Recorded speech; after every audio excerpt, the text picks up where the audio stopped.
একটি mobile phone on করার try করলে ফোনটি অন হচ্ছে কিভাবে বুঝবো? ফোনটি অন করার সাথে সাথে ভাইব্রেট হয়েছে, কিন্তু এখানে ডিসপ্লেতে কিছুই আসে নাই। তো আমরা একটু অকটেন দিয়ে এখানে একটু লাইট দিয়ে দেখব যে কিছু দেখা যায় কিনা। তো দেখতে পাচ্ছেন এখানে কিন্তু MI লেখা আছে, মানে হচ্ছে আমাদের ফোনের কালারটা কিন্তু ঠিক আছে, বাট ডিসপ্লেতে লাইটিং সিস্টেমটা সমস্যা। তো কিভাবে ফোনের লাইটিং প্রবলেম হলে আপনারা স্টেপ বাই স্টেপ সলিউশন করবেন, আজকে আমি আপনাদেরকে ডায়াগ্রামগুলো শিখাবো এবং হচ্ছে কিভাবে প্র্যাকটিক্যালভাবে স্টেপ বাই স্টেপ আপনি সলিউশন করবেন সেগুলো আমরা বিস্তারিত শিখাতে চলেছি আজকের এই ভিডিওতে। Welcome back. এখন আমরা এই ফোনটির ডায়াগ্রামটা ভালোভাবে বুঝবো, তাহলে ইনশাল্লাহ কাজ করতে আমাদের জন্য খুবই সহজ হয়ে যাবে। এখানে আমরা বর্ণ স্কিমেটিক ডায়াগ্রামটি চালু করেছি। এখান থেকে আমরা এই পজিটিভ লাইনে ক্লিক করব। তারপর হচ্ছে এখান থেকে হার্ডওয়্যার সলিউশনের, আমরা যেহেতু ফোনটা শাওমি ফোন, আমরা এখান থেকে শাওমিতে ক্লিক করলাম। শাওমিতে ক্লিক করার পর এখান থেকে আমাদের সিলেক্ট করতে হবে আমাদের ফোনটির মডেল। তো আমরা আমাদের ফোনটির মডেলটি খুঁজতেছি। এখানে ফোনটির মডেল হচ্ছে রেডমি 6A। তো আমি 6A এখান থেকে ক্লিক করলাম। ক্লিক করার পর এখান থেকে আমাদের প্রবলেম হচ্ছে LCD লাইট। তো আমি এখানে ক্লিক করলাম।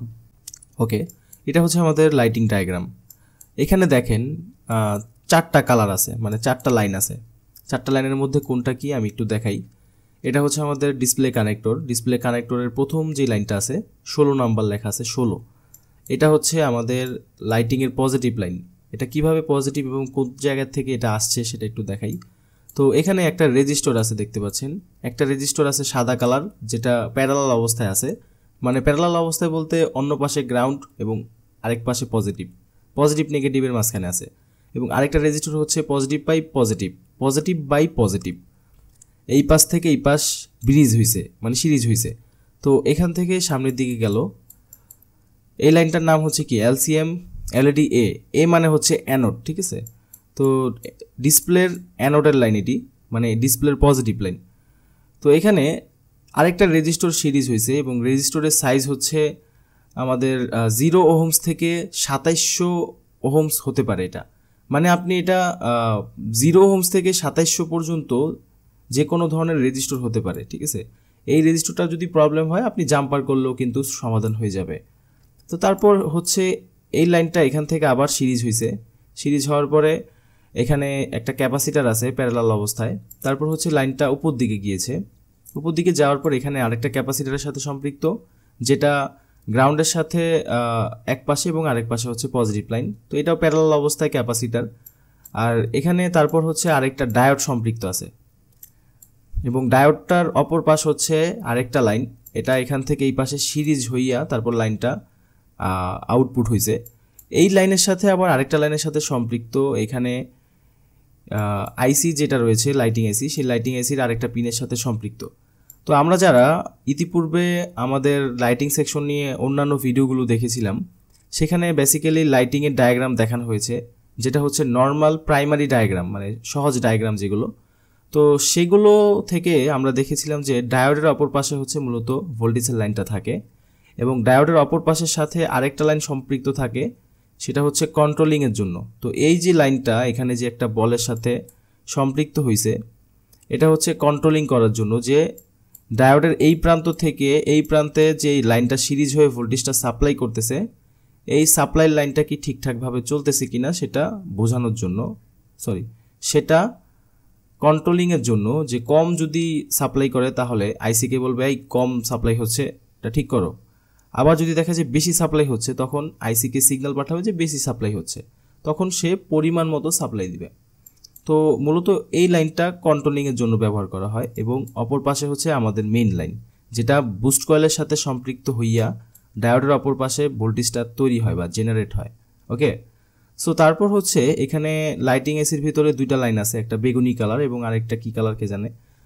যাই হোক, এই দুইটা কালার এখান থেকে LCM LED K1 LED K2, ঠিক আছে। এই দুইটা লাইন এই পাশ থেকে এই পাশে আসছে। তো LCM LED K1 হচ্ছে আমাদের লাইটিংয়ের নেগেটিভ লাইন এবং LCM LED K2 হচ্ছে আমাদের লাইটিংয়ের নেগেটিভ লাইন দ্বিতীয়টা, ঠিক আছে। দুইটা নেগেটিভ লাইন থাকে। তো এই দুইটা লাইন আমাদের সরাসরি এখান থেকে ডিসপ্লে কানেক্টরে চলে গেছে এবং এই লাইন দুইটা রেজিস্টরের সাথে সম্পৃক্ত আছে, যেটা প্যারালাল অবস্থায়। তো প্যারালাল যেহেতু, রেজিস্টরগুলো যদি কখনো নষ্ট হয়ে যায় তবুও আমাদের কোনো প্রবলেম হবে না। ঠিক আছে, প্রশ্ন হতে পারে যে প্রবলেম হবে না তাহলে দেওয়া হয়েছে কেন? এটা দেওয়া হয়েছে প্রোটেকশনের জন্য। আপনার যদি এটা নষ্ট হয়ে যায় হয়তো একটু প্রোটেকশন কমে যাবে, এতটুকু, আর কিছু না। তো এই হচ্ছে মূলত 3টা লাইন। এখন আরেকটা যে লাইন আছে, এই যে দেখতে পাচ্ছেন ব্লু কালার, তো এই ব্লু কালার লাইনটা হচ্ছে আমাদের ডিসপ্লের সিগন্যালের জন্য কাজ করে। দেখবেন, খেয়াল করবেন যে কিছু কিছু ফোন আছে যেগুলো ডিসপ্লের কালার যদি না আসে তখন লাইটিংও আসে না। কেন আসে না? কারণ ডিসপ্লের কালার যদি প্রপারলি ডিসপ্লেতে না পায় তখন ডিসপ্লে থেকে একটা সিগন্যাল এই লাইনের মধ্যে দেওয়ার কথা, যেটা ডিসপ্লে দিবে না। ডিসপ্লে যদি কালার ঠিকভাবে তার মধ্যে আসে, সে একটা সিগন্যাল পাঠাবে মাদারবোর্ডের মধ্যে। তো সেটাই হচ্ছে এই ব্লু কালার লাইনটা।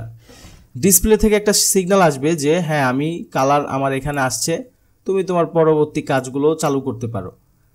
একটু পরে বোঝাচ্ছি। তো এখানে একটা রেজিস্টার আছে, তারপর হচ্ছে এই লাইনটা সামনের দিকে গেছে, যাওয়ার পরে এখানে একটা রেজিস্টার সিরিজ হইয়া তারপর হচ্ছে এটা আইসির মধ্যে চলে গেছে।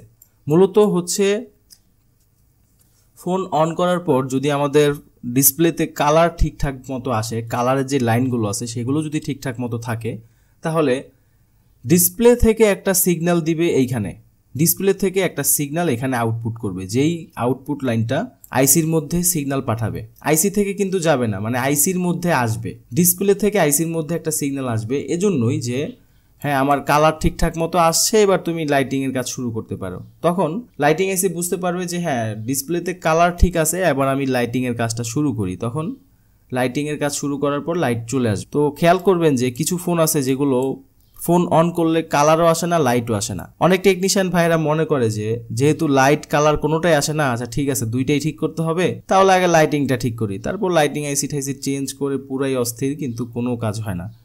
তো এই সিচুয়েশন হলে যে কালারও আসে না, লাইটও আসে না, যদি এমনটা হয় তখন বুঝবেন যে ফোনের কালারের সমস্যা। এক্স্যাক্টলি, কালারে যদি সমস্যা থাকে, ফোনের কালার যদি না আসে, তাহলে আপনার লাইটও আসবে না, বর্তমান যত আপডেট ফোন আছে। এজন্য ফোনগুলো পাওয়ার প্রেস করলে ভাইব্রেট হয়, কালারও আসে না, লাইট কিছুই আসে না। আশা করি বুঝাইতে পারছি। তো এখানে যে কম্পোনেন্টগুলো রয়েছে, বিভিন্ন কম্পোনেন্টের সাথে লাইনগুলো সম্পৃক্ত, এগুলো আমাদের টেস্ট করতে হবে। হট টেস্টিং, কুল টেস্টিং সব কিছুই করতে হবে।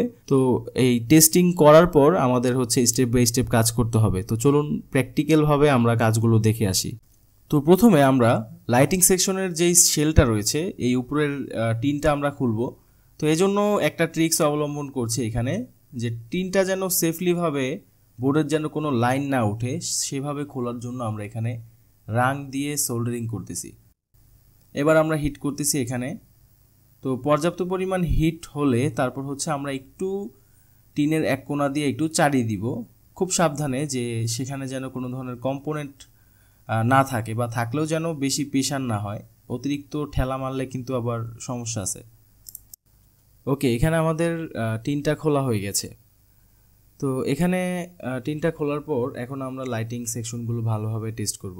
তো দেখতে পাচ্ছেন এখানে অনেকগুলো ওয়াটার ড্যামেজ রয়েছে। তো এখানে ওয়াটার ড্যামেজ থাকার কারণেই মূলত প্রবলেমটা হয়েছে। তবে ওয়াটার ড্যামেজ হোক বা যাই হোক না কেন, আমরা স্টেপ বাই স্টেপ কাজ করব। সর্বপ্রথম আমি এখানকার ডায়াগ্রামটা কিন্তু আপনাদেরকে দেখিয়ে দিয়েছি। তো এখন আমরা এখানে ওয়াশ করে তারপর প্রত্যেকটা কম্পোনেন্ট আমরা চেক করব যে কোন জায়গা থেকে সমস্যা, সেটা ফাইন্ড আউট করার জন্য। যদি আমরা এখানে কোনো কম্পোনেন্ট সমস্যা না পাই, সেক্ষেত্রে আমরা বুস্ট কোয়ালিটি চেঞ্জ করব। তারপরেও যদি সমস্যার সমাধান না হয়, সেক্ষেত্রে ফোনের পজিটিভ যে লাইনটা রয়েছে ডিসপ্লে কানেক্টর পর্যন্ত, সেই পজিটিভ লাইনটা আমরা ঠিক আছে কিনা চেক করার পর আমরা হচ্ছে আইসি রিহট রিবল চেঞ্জ করার মাধ্যমে ঠিক করব।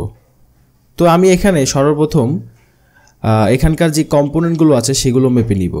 ওকে, তো মাল্টিমিটার আমরা বাজার মোডে সিট করার পর এখানে আমরা ক্যাপাসিটারগুলো মেপে নিচ্ছি। যদি ক্যাপাসিটারের দুই পাশে বি পাশে, তাহলে বুঝতে হবে ক্যাপাসিটারগুলো নষ্ট।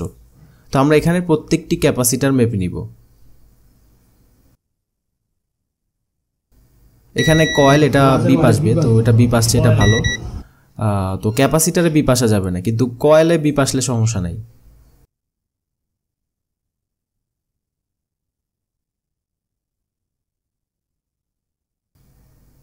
ওকে, এখানে আমরা একটা রেজিস্টার মাপতেছি।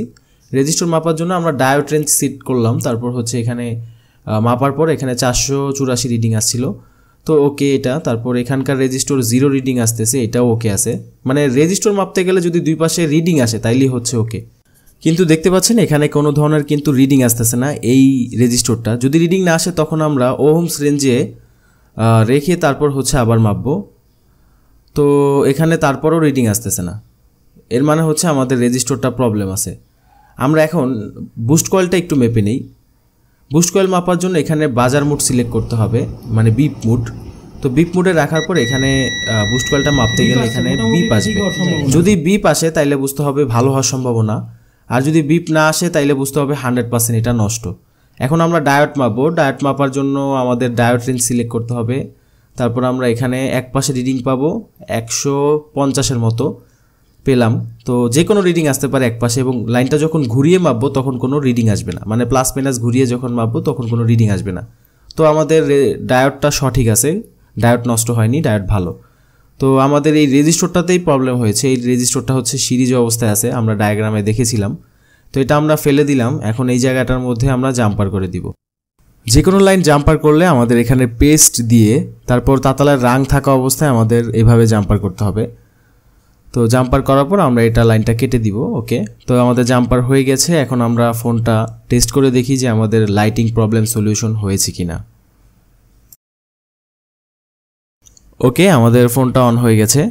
তো এখানে ক্রিস্টিয়ানো মেসি দেখা যাচ্ছে। যাই হোক, ভালো থাকবেন সবাই। আসসালামু আলাইকুম।